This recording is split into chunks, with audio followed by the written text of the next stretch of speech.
Programma è il nostro Vincenzo Canova, quindi San Luri, ancora un altro territorio della nostra Sardegna rappresentato attraverso diverse suonate, vedrà appunto Tonino nel passaggi di un ballo. Vincenzo, ben trovato anche a te, l'applauso per Vincenzo Canova.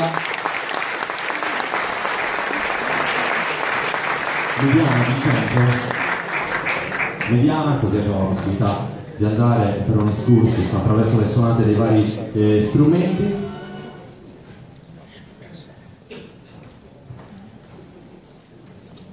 Incontro, si raccordano un secondo, l'ho detto che è un cambio di programma quasi improvvisato, però sono queste le cose belle che ovviamente caratterizzano poi i vari momenti. Vincenzo Canova.